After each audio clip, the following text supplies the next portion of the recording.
Assalomu alaykum azizlar. 2-3 kun avval obunachilarimizdan birlari bir masala bilan murojaat qildilar va mana shu masalani yechishga harakat qildik. Bugun shu masalani qanday yechganligimizni qadam-qadam ko'rsatib bermoqchiman. Demak, u kishida mana bunday tartibdagi bank обороткasi berilgan va bunda ma'lum sanalar uchun klik yoki payme holatdagi tushumlar aks ettirilgan. Bizdan talab qilinadiki, har bir kun bo'yicha, demak, klik yoki payme bo'yicha alohida umumiy summalarni yig'ish kerak. Agar bizda mana bu ustunimizdagi, demak, belgilarimiz faqat klik yoki payme holatida bo'lganda bizda muammo bo'lmasdi. Sum yesli emen orqali bu narsani yig'ib, demak, shartlarni berish orqali yig'ib muammoni hal qilgan bo'lardik. Lekin bitta masala bu yerda klik yoki payme so'zini atrofida, oldida yoki orqasida har xil belgilar, raqamlar yoki so'zlar keltirilgan. Demak, standart holatda bo'lmaganligi uchun biz qanday yechim qildik, shuni ko'rib o'tamiz. Xo'p, birinchi navbatda biz umumiy sanalarni, demak, shakllantirib oldik. Ya'niki 1-yanvardan 31-dekabrgacha holatni qo'yib oldik. Buning uchun keling, mana bu Payslet orqali 365 kunni belgilab olamiz va bu yerda, demak, bu ustunimizni sana formatiga o'tkazib olamiz, ya'niki 1-yanvar va buni pastga tortib qo'yamiz mana bunday tartibda. Keyin bo'sh qatorlarimizni xohlasak filtr orqali, xohlasak filtr funksiyasi orqali qisqartirib qo'ysak bo'ladi.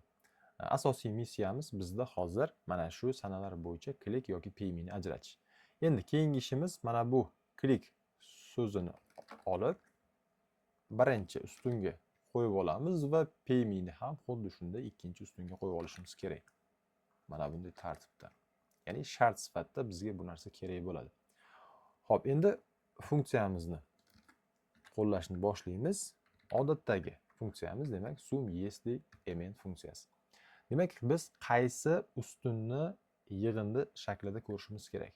Demak, tabiiyki bu kredit оборотini yig'ishimiz kerak. Va endi shartlarni berishni boshlaymiz. Birinchi diapazon shartimiz mana bu sanalarga nisbatan berishimiz kerak.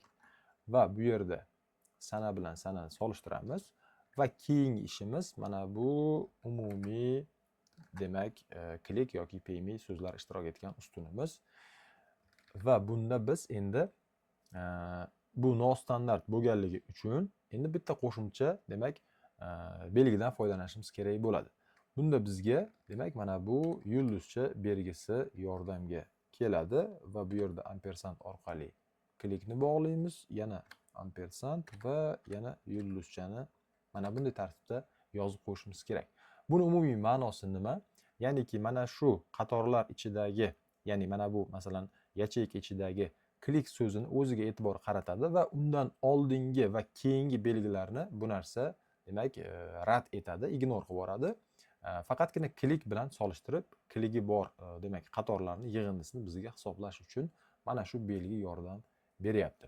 Endi umumiy diapazonlarimizni biz F4 orqali qotirib qo'yamiz, ya'ni mana bu umumiy diapazonlarni. Mana bu sanamizni esa faqatgina dollar belgisini oldiga qo'yib qo'yishimiz kerak, chunki pastga tortganimizda bu narsa tushish kerak, lekin paymega nisbatan formulani qo'llaganimizda bu yoqqa qarab yurib ketish kerak emas. Shuning uchun buni dollar belgisini faqatgina boshiga qo'yib qo'yamiz. Endi buni esa xuddi shuni aksi, ya'niki o'rtasiga qo'yib qo'yamiz.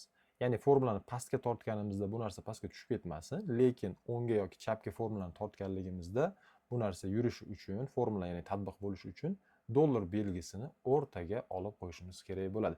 Bu bo'yicha darslarimiz bor, yuqoriroq postlarda buni qayta ko'rib olsangiz bo'ladi.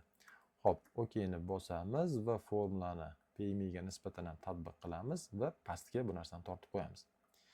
Endi mana bunday tartibda ko'radigan bo'lsak, bizda mana 3-yanvardan boshlab yig'indilar keltirilgan, ya'niki mana klik uchun mana bu, keling buni ajratib ko'rib olamiz.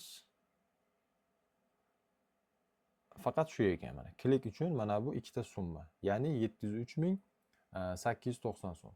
Mana shu summani bizga yig'ib beryapti. Demak, masala mana shunday tartibda oddiy yo'l bilan hal qilindi. amaliy tartibdagi masala bu formulamizda ham juda unaqa murakkabchilik joyi yo'q. Oddiy, faqatgina biz mana bu yulduzchani ishlatishni endi o'rganib oldik. Har qanaqa o'zingizni holatingizdagi mana shunaqa aralash quralash bo'lgan so'zlar, belgilardan iborat bo'lganda, demak, kerakli so'zga urg'u berish uchun mana shu yulduzchani qo'yishingizni o'zi kifoya bo'ladi. Demak, buguncha shular. E'tiboringiz uchun kattakon rahmat.